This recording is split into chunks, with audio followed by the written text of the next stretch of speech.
Selamat pagi Bapak, Ibu, dan Saudara-saudari sekalian yang terkasih dalam Kristus. Saya Grace Nugroho dari Seksi Katekese Paroki Jagakarsa Gereja Ratu Rosario hendak menyampaikan renungan pagi. Bacaan diambil dari Injil Matius bab 13 ayat 24 sampai dengan 30. Hidup bersama dengan semua orang. Orang sering bertanya, jika Tuhan itu baik, mengapa Ia membiarkan selalu ada orang jahat? Bahkan orang jahat semakin banyak.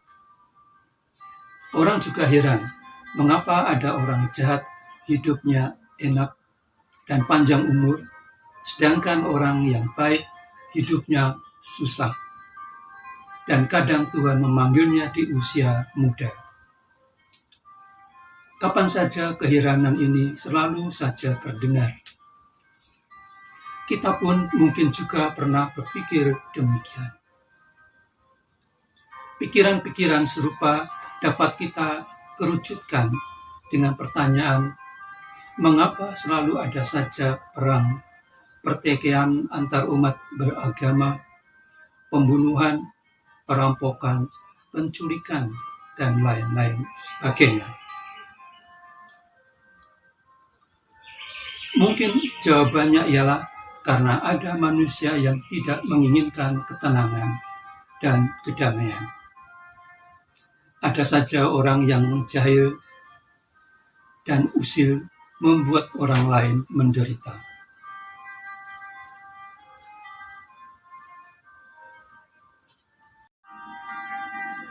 Di dunia ini memang ada orang yang bersifat baik, buruk, dan ada pula yang setengah-setengah atau campuran antara keduanya. Sifat-sifat manusia pun terdiri dari bermacam-macam kualitas yang positif maupun yang negatif. Oleh karenanya, adanya berbagai sifat manusia ini, ada orang yang bisa menerima perbedaan, tetapi ada pula yang tidak bisa. Ada yang ingin hidup eksklusif, menyendiri, tetapi ada pula yang bisa hidup inklusif.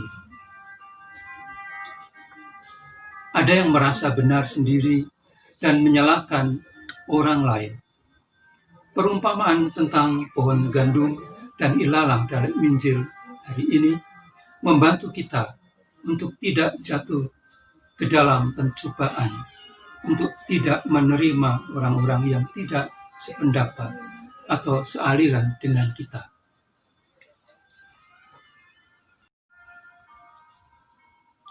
Yesus dalam perumpamaan ini menyindir orang-orang Yahudi yang karena mengikuti hukum kemurnian atau kekudusan hidup eksklusif, menjauhi atau menghindari bangsa-bangsa lain karena menganggap bangsa-bangsa lain tidak murni.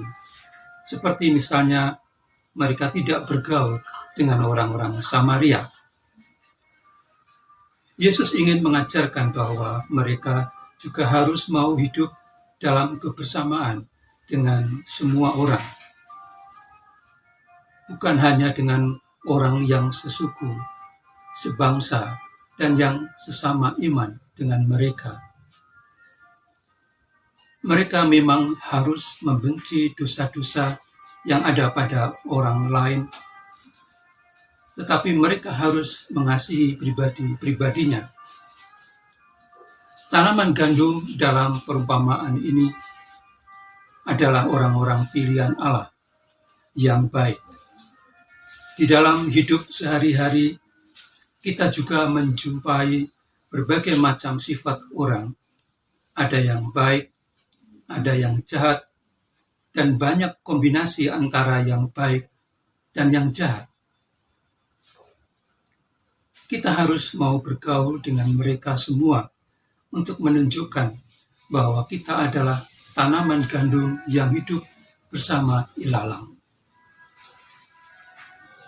Sabda Allah yang ada dalam diri kita harus tumbuh dengan kita memeliharanya dengan baik.